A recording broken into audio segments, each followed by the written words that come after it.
Visakha celebrity దొంగతనం case మరో మలుపు తిరిగింది. దొండపర్తిలో జనపాల ప్రసాద్ ఇంట్లో దొంగతనం చేసిందని సినీ నటి సౌమ్య శెట్టిపై పోలీసులకు ఆ కుటుంబ సభ్యులు ఫిర్యాదు చేశారు.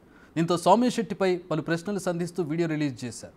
ఫిర్యాదు చేసిన ప్రసాద్, మౌనికలు తాను దొంగతనం చేసినట్టు ఆరోపణలు చూపించాలని డిమాండ్ చేశారు. మీ ఇంటికి వచ్చినట్టు సీసీ కెమెరా ఫుటేజ్ ఎందుకు బయట పెట్టడం లేదని ప్రశ్నించారు. దమ్ముంటే సీసీటీవీ విజువల్స్ రిలీజ్ చేయాలని సవాల్ చేశారు. ఈ కేసులో తనను ఇరికించిన వారు ఎవరిని వదిలేది లేదని వార్నింగ్ ఇచ్చారు సౌమ్య శెట్టి. ఈ వీడియోలో తనేంటో కోర్టులోని నిరూపించుకుంటానని సౌమ్య శెట్టి అన్నారు. తాను దొంగతనం చేయలేదని తాను సెల్ఫీ వీడియోలో ఒక వీడియో తీసి పోస్ట్ చేశారు. అయితే బిగ్ టీవీ సౌమ్య శెట్టిని కన్సల్ట్ చేసే ప్రయత్నం చేసింది, కానీ ఆమె కాంటాక్ట్ దొరకలేదు. కాంటాక్ట్లో ఆమె అందుబాటులోకి రాలేదు. సో ఆమెను కన్సల్ట్ చేసి అసలు ఏం జరిగిందనే తెలుసుకునే ప్రయత్నం చేసింది బిగ్ టీవీ, కానీ ఆమె కాంటాక్ట్ దొరకలేదు.